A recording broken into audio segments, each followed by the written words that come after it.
উমরার সময় তখন রাসূলুল্লাহ সাল্লাল্লাহু আলাইহি ওয়াসাল্লাম সাহাবীদেরকে নির্দেশ দিলেন যেন তাওয়াফ করার সময় তারা প্রথম 3 বার দৌড়ে তাওয়াফ করেন। কেন? কারণ রাসূলুল্লাহ সাল্লাল্লাহু আলাইহি ওয়াসাল্লাম কুরাইশদেরকে দেখাতে চেয়েছিলেন যে সাহাবীরা সুস্থ সবলই আছেন এবং মদিনার জ্বর তাদেরকে কাবু করতে পারেনি। অর্থাৎ একটি মানসিক বিজয়ী ভূমিকাতে তিনি সাহাবীদেরকে রাখতে চেয়েছিলেন। এরপর রাসূলুল্লাহ সাল্লাল্লাহু আলাইহি ওয়াসাল্লাম পরবর্তীতে মদিনা থেকে এই জ্বরকে সরিয়ে দেওয়ার জন্য আল্লাহ সুবহানাহু ওয়া তাআলার কাছে দোয়া করেন। তারপর রাসূলুল্লাহ সাল্লাল্লাহু আলাইহি ওয়াসাল্লাম এই দুয়ার কল্যাণে এই জ্বর মদিনা থেকে দূর হয়ে যায়। কিন্তু তারপরও মদিনার আবহাওয়া ছিল খুবই চরম ভাবাপন্ন। তাই এটি হচ্ছে যে আল কারি ইবনে আইয়াদের মতের পক্ষে দলিল যে শুধুমাত্র এটি রাসূলুল্লাহ সাল্লাল্লাহু আলাইহি ওয়াসাল্লামের সময়ের জন্যই প্রযোজ্য ছিল। তাহলে ইমাম নববীর মতের পক্ষে প্রমাণ কি? কারণ তিনি বলেছেন যে এটি শুধুমাত্র দাজ্জালের সময়ের ক্ষেত্রেই প্রযোজ্য, এবং তারও দলিল হচ্ছে বুখারী থেকে বর্ণিত একটি হাদিস, যেখানে রাসূলুল্লাহ সাল্লাল্লাহু আলাইহি ওয়াসাল্লাম বলেন, দাজ্জাল মদিনার কাছে আসবে এবং তখন মদিনা 3 বার কেঁপে উঠবে এবং মদিনা তার ভিতরকার বসবাসরত সকল কাফির এবং মুনাফিকদেরকে বের করে দেবে। এটি হচ্ছে ইমাম নববীর মতের পক্ষে দলিল। ইবনে হাজার আল আসকালানি তিনি বলেন যে এই হাদিসে রাসূলুল্লাহ সাল্লাল্লাহু আলাইহি ওয়াসাল্লাম এবং দাজ্জাল উভয়ের সময়ের কথাই বলা হচ্ছে। অনেকের মত হচ্ছে এই হাদিসটি আম অর্থে বলা, অর্থাৎ এটি সব সময়ের জন্যই প্রযোজ্য। কিন্তু তাহলে প্রশ্ন থেকে যায়, তাহলে কেন অনেক মহান সাহাবী তারা পরবর্তীতে মদিনা ছেড়ে অন্যত্র চলে গিয়েছিলেন?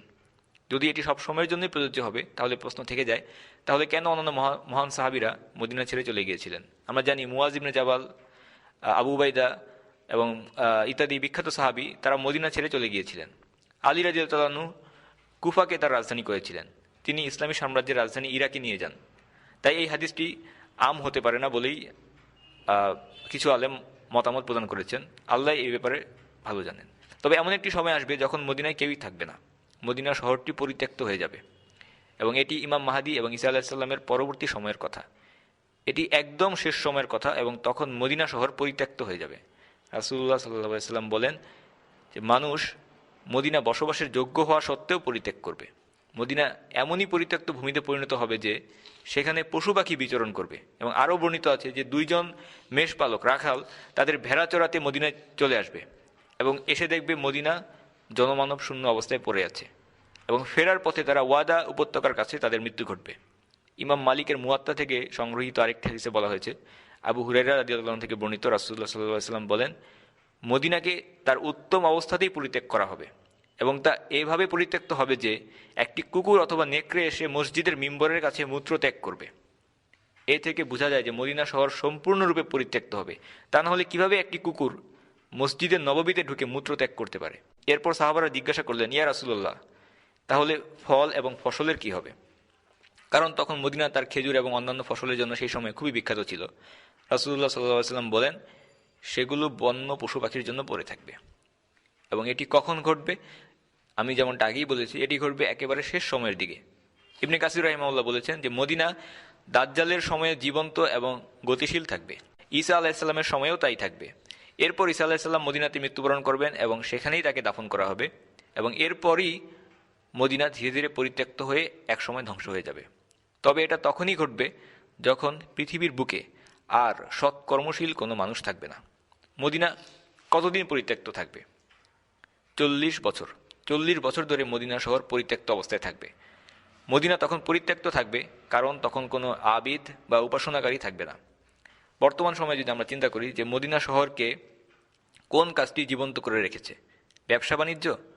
না, মদিনা শহর জীবন্ত অবস্থায় রয়েছে কারণ এখানে আল্লাহ সুবহানাহু ওয়া তাআলার ইবাদত করা হচ্ছে।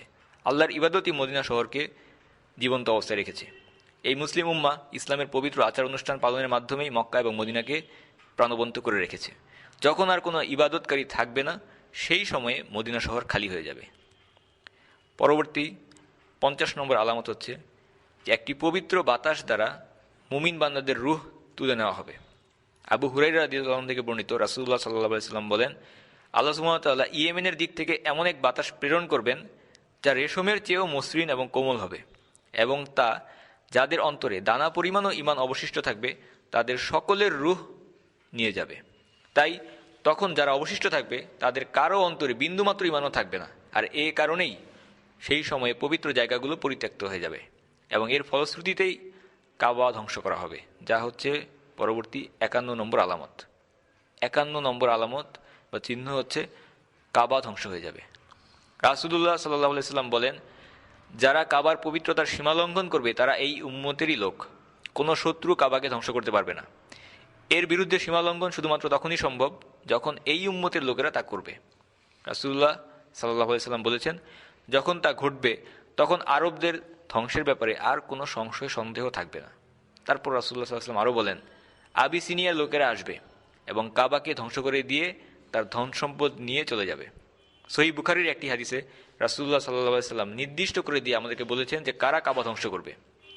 আবু হুরায়রা রাদিয়াল্লাহু তাআলা থেকে বর্ণিত, রাসূলুল্লাহ সাল্লাল্লাহু আলাইহি ওয়াসাল্লাম বলেছেন, ইথিওপিয়ার জুসওয়াই কাতাইন বা সরু পায়ের নলা বিশিষ্ট লোকেরা কাবা শরীফ ধ্বংস করবে।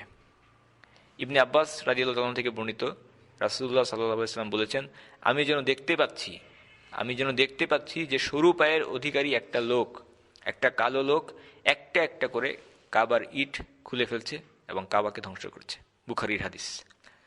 পরবর্তী 52 নম্বর আলামত হচ্ছে ইমাম আল মাহদি। এই বিষয়ে কথা বলেই আমরা কিয়ামতের ছোট নিদর্শন নিয়ে, ছোট আলামত বা আলামতের সুগরা নিয়ে আমাদের আলোচনা শেষ করব। ইমাম আল মাহদি কাবা ধ্বংসের পরে আসবেন না, বরং উনার আগমন সেই ঘটনার আগেই ঘটবে।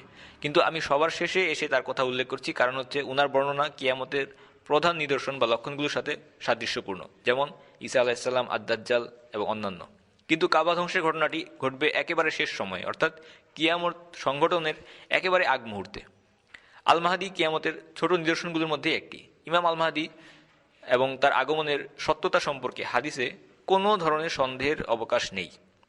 তাই রাসূলুল্লাহ সাল্লাল্লাহু আলাইহি ওয়াসাল্লামের উম্মত হিসেবে আমরা বিশ্বাস করি যে শেষ সময়ের দিকে ইমাম আল মাহদি নামক এমন এক ব্যক্তির আগমন ঘটবে, অন্যায় অবিচার দ্বারা দুনিয়া শাসিত হবার পর, যিনি এসে এই দুনিয়াকে আবার ন্যায় বিচারে প্রতিষ্ঠিত করবেন, ন্যায় এবং সত্যের শাসন প্রতিষ্ঠিত করবেন। তিনি আহলুল বাইত বা রাসূলুল্লাহ সাল্লাল্লাহু আলাইহি ওয়াসাল্লামের ঘরের বাসিন্দা বা অধিবাসী।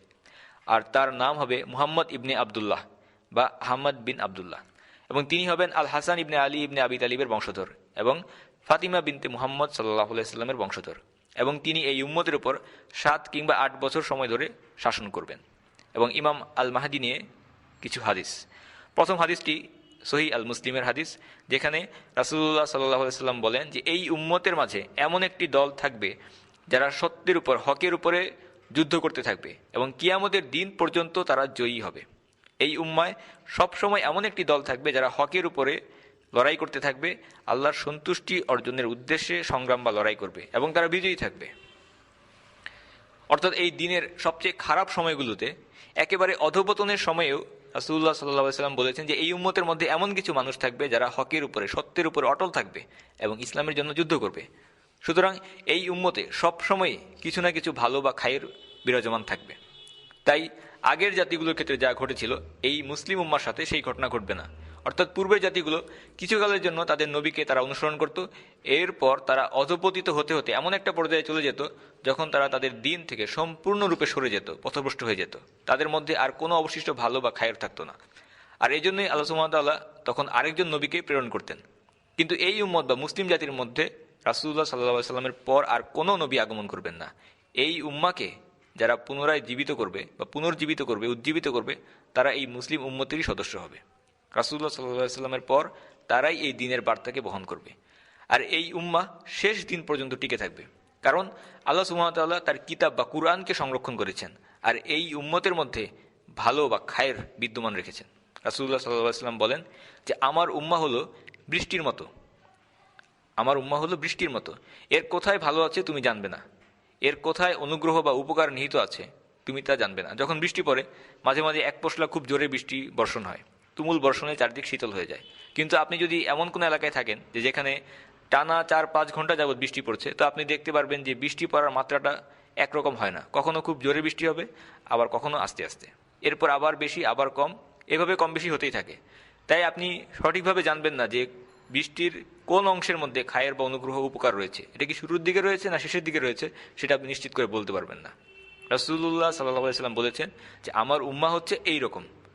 আপনার মনে হতে পারে যে এই মুসলিম উম্মাহ একেবারে ক্ষতিগ্রস্ত, ধ্বংসপ্রাপ্ত অবস্থায় চলে গেছে, কিন্তু এর পরপরই আপনি দেখতে পারবেন যে এই মুসলিম উম্মতের মধ্যে হঠাৎ করে সৎকর্মের ঢেউ চলে এসেছে। আপনি মনে করবেন যে মুসলিম উম্মাহ মৃত, একে আর পুনরায় জাগরিত করা সম্ভব নয়, একেবারে ধ্বংস হয়ে গেছে। কিন্তু হঠাৎ করেই আল্লাহ সুবহানাহু ওয়া তাআলা এই মুসলিম উম্মার মধ্যে আবার আলো জ্বালিয়ে দিবেন এবং এভাবেই রাসূলুল্লাহ সাল্লাল্লাহু আলাইহি সাল্লাম আমাদের মুসলিম উম্মার কথা বর্ণনা করেছেন। আরেকটি হাদিস বর্ণিত হয়েছে মুসলিমে, যেখানে রাসূলুল্লাহ সাল্লাল্লাহু আলাইহি সাল্লাম বলেন, তোমাদের মধ্যে এমন একজন খলিফা থাকবে যিনি অগুণতি অর্থ তোমাদের মধ্যে এমন একজন খলিফা থাকবে যিনি অগণতি অর্থ বিতরণ করবেন, আর এই খলিফাই হচ্ছেন আল মাহদি। তিনি গুনে গুনে নির্দিষ্ট পরিমাণ টাকা মানুষকে দিবেন না, তিনি শুধু দিতেই থাকবেন, এবং তার সময়ে তার শাসনামলে এত অনুগ্রহ বা বরকত থাকবে যে সেই সময় তিনি শুধুমাত্র মানুষকে দান করতেই থাকবেন। এবং এর পরের হাদিসটি রয়েছে ইমাম আহমদের মুসনাদে। عن أبي سعيد الخدري قال قال رسول الله صلى الله